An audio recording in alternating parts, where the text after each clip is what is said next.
500 साल आगे जा चुका। सहाबा भी गए, ताबईन भी गए, तबा ताबईन भी गए, खैरुल कुरून भी गया। और एक सल्जूकी खानदान है तुर्क, इनका बाप सल्जूक मुसलमान हुआ। महमूद गजनवी और सल्जूक का दौर एक है। सल्जूक की औलाद में एक बादशाह है अलप अरसलान। अल्लाह ने इसके जरिए से अपने दीन को इज्जत बख्श और अहले ईमान को इज्जत बख्शी। ये अपने सरकारी दौरे पर निकला हुआ है। उसे इत्तला मिली कि कैसर रोम रोमानोस 3 लाख का लश्कर लेकर अपनी हुदूद से निकल चुका है। आर्मीनिया कहां और इस्फहान कहां, हजारों मील का बीच में सफर। तो उसने सारे अराकीन सल्तनत को जमा किया। अब अब क्या किया जाए?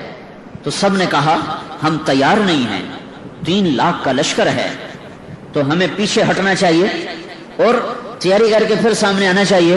तो अलप अरसलान ने कहा इस पीछे हटने में वो जितने कत्ल व गारत करेगा, जितनी बेटियों की इज्जत बर्बाद होगी और जितना मुसलमानों का खून बहेगा वो तो मेरी गर्दन पर होगा। तो उन्होंने कहा आपकी गर्दन पर कैसे होगा? हम तो तैयार ही नहीं है, हमारे पास असबाब ही नहीं है। वला तुल्कू बिअयदिकुम इला तहलुका, और अपने आप को हलाकत में डालना जायज नहीं है। ये शुरा चल रही। उन्होंने कहा अच्छा ठीक है, तो मेरी तरफ से इजाजत है, जो जाना चाहे वो जा सकता है। मैं अल्लाह के दुश्मन को इस्लामी हुदूद में दाखिल नहीं होने दूंगा। मैं अपनी जान का नजराना पेश करूंगा, उसके बाद मेरे ऊपर कोई हुज्जत ना हो, मेरे ऊपर कोई जुर्म ना होगा। फिर वो लूट मार करें या कत्ल गारत करें, मैं अपना हक अदा कर चुका हूं। जब उसने ये कहा तो फिर उसके साथियों ने कहा अगर आपका फैसला है तो फिर हम कौन सा मौत से डरते हैं, हम भी आपके साथ हैं। तो उसने, उसका बेटा मलिक शाह उसके साथ था, उसकी उम्र थी उस वक्त कोई 12 बरस। तो उसने वसीयतनामा लिखवाया कि मुमकिन है इस जंग में मैं शहीद हो जाऊं, तो मेरे बाद मेरा बेटा मलिक शाह मेरी जगह हुक्मरान होगा और निजामुल मुल्क ये इसका वजीर होगा। और जब तक मलिक शाह बालिग नहीं होगा उमूर सल्तनत को निजामुल मुल्क चलाएगा। और फिर उसके बाद उसने अपने हरम, अपनी बीवी और बच्चों को चंद सिपाहियों के साथ वापस भेज दिया कि औरतें साथ थीं तो अगर शिकस्त हो तो कहीं इनकी इज्जत पे हर्फ ना आए। उनको इस्फहान की तरफ रवाना कर दिया और रोमानोस 3 लाख के लश्कर के साथ मैदान में उतरा। और ये कितने थे? 12,000। ये दुनिया की अजब जंग लड़ी गई है। तो जुमरात को लश्कर आमने सामने हुए तो निजामुल मुल्क ने कहा कि मेरी एक राय है सुल्तान का। क्या? कहा जंग को कल के लिए मुअख्खर करें और जुमा की नमाज के बाद निकलें कि जुमा के वक्त सारी उम्मत दुआ करेगी और हम भी जुमा के बाद अल्लाह से मांगेंगे तो अल्लाह की गैबी मदद हमारे साथ हो। तो उन्होंने एक दिन उसको आगे बढ़ाया और जुमा की नमाज के बाद सुल्तान ने खुद नमाज पढ़ाई। क्या जमाना था, बादशाह खुद इमाम भी होते थे। नमाज पढ़ाई और उसके बाद वो घोड़े पे सवार हुआ और उसने अपनी लोहे की टोपी उतार दी और अमामा बांध लिया सर, अपने आप को मरने के लिए तैयार कर लिया, कोई चीज बीच में हायल ना हो। और पहली सफ में उसने झंडा उठा लिया। तो बाकी जान निसारों ने कहा तो आप पीछे हो। कहा नहीं नहीं, मेरी जान इस्लाम से ज्यादा कीमती नहीं है। और जब लश्कर आमने सामने हुए तो सुल्तान ने घोड़े से छलांग लगाई और सजदे में सर रख दिया। कहे मालिक, क्या इज्जत देने वाले,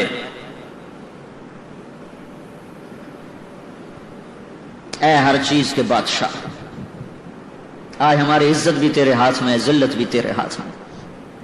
तू जिसके साथ होता है वही फतह पाता है, तू जिसको छोड़ देता है वही नाकाम होता है। किल्लत और कसरत तेरे दरबार की चीज ही कोई नहीं। कम मिन फ़िअतिन क़लीलतिन ग़लबत फ़िअतन कसीरतन बिइज़्निल्लाह। और सजदे में सर रख के वो रोया है। अब फिर उसने कहा मैं सुल्तान नहीं हूं, मैं एक सिपाही हूं, मैं मारा जाऊं तो मेरी वजह से भागना नहीं, आखिर तक लड़ते रहना और मरते रहना, ताकि हम अल्लाह के दरबार में सुरखरू होकर पहुंचे। जमीन और आसमान अश अश पुकार उठे دنیا نے عجب نظارے دیکھے، جرأت کے، دلیری کے، جان نثاری کے، اللہ پر مر مٹنے کے، اللہ اس کے رسول کے عشق و محبت کے۔ عاشق ہویں عشق کماویں، دل رکھیں وانگ پہاڑاں ہو، سہ سہ بدیاں ہزار علامیں، کر جانے باغ بہاراں ہو، منصور جائے چک سولے جتے، جڑے واقف کل اسراراں ہو، سجدیاں سر چائیں نہ باہو، توڑے کافر کہن ہزاراں ہو، عاشق سوئی حقیقی جڑا، قتل معشوق دے مننے، سر نو جوڑے تے مکھ نہ موڑے، بھمیں 100 تلواراں کھنے، سچا عشق حسین دا باہو، سر دتے تے راز نہ بھنے۔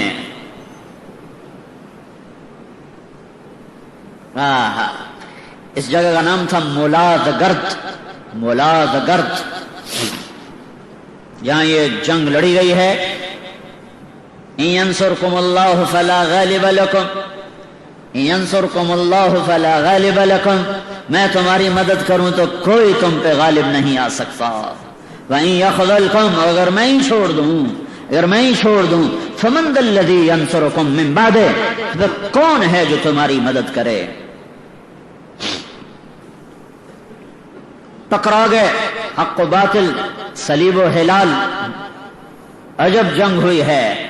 اب میرے اللہ کا غیبی نظام چلا ہے، ادھر جنگ نے اپنی آگ کو بھڑکایا، ادھر اللہ نے سورج کی آگ کو تیز کر دیا، اور کیسر روم جو اپنے لشکر لڑا رہا تھا اس کو اتنی شدید گرمی لگی کہ اس کو میدان جنگ میں ٹھہرنا مشکل ہو گیا۔ اس کے اوپر چھاؤں سایہ، اور اس کو ہوا دینے کے لیے 7 کنیزیں کھڑی ہوئی ہیں، اور 3 لاکھ آدمی ساتھ تھا، 1 لاکھ 7 مزدور کارندے، اور 2 لاکھ لٹیرے آئے ہوئے تھے کہ جب فتح ہو جائے گی تو پھر ہم لوٹ مار کا بازار گرم کریں گے۔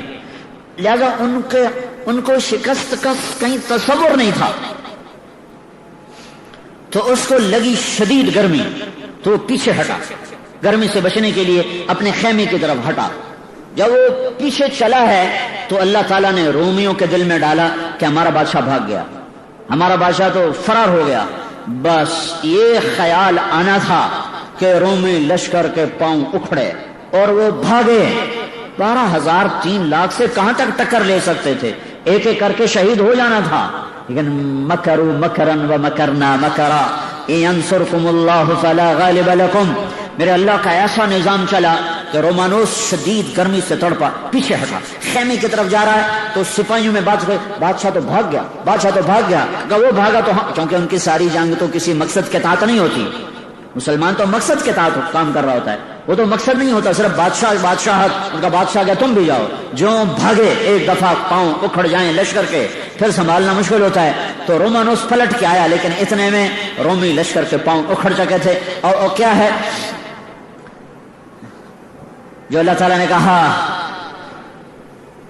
سألقی فی قلوب الذین کفروا الرعب، کہ تم جاؤ میں ان کے دلوں میں رعب ڈال دوں گا۔ اللہ نے ایسا خوف ڈالا اور ایسا رعب ڈالا کہ 3 لاکھ آدمی دوپہر تک، عصر تک، جمعے کے بعد تو جنگ شروع ہوئی، عصر تک نہیں ٹک سکے اور بھاگے، اور ہر ایک دوسرے سے آگے بھاگنے کی کوشش کر رہا تھا۔ سارے مسلمان حیران پریشان ہو کے دیکھ رہے تھے کہ یہ کیوں بھاگ پڑے، یہ کس لیے بھاگ پڑے۔ اور بس میرے رب کا نظام حرکت میں آیا اور رومانوس پکڑا گیا، قیدی ہو کے آیا۔ جب سلطان کے سامنے پیش کیا گیا تو اللہ پر سلام نے پوچھا، اگر میں گرفتار ہوتا تو تم میرے ساتھ کیا کرتا؟ کہ میں تمہیں انتہائی ذلیل کرتا اور میں تمہیں ذلت کی مار دیتا۔ اللہ پر سلام نے کہا، لیکن ہمارے نبی نے ہمیں کہا ہے کہ عزت دار کی عزت کرو، میں تمہیں ذلیل نہیں کروں گا، آؤ۔ اور اسے اپنے پاس تخت پہ بٹھایا، کہا ادھر بیٹھو، کہا اس کو بادشاہی پروٹوکول دیا جائے، اس کا عزت احترام باقی رکھا، اور پھر پلا اپنا مہمان بنا کے رکھ، پھر اس کو چھوڑنے سرحد تک گیا، پھر کہنے لگا اگر پھر بھی شوق پورا کرنا ہو تو آ جانا، ہم پھر حاضر ہیں۔ اس نے کہا میں بھی پھر حلال کا نہیں ہوں اگر میں تیرے جیسے انسان کے سامنے تلوار اٹھاؤں۔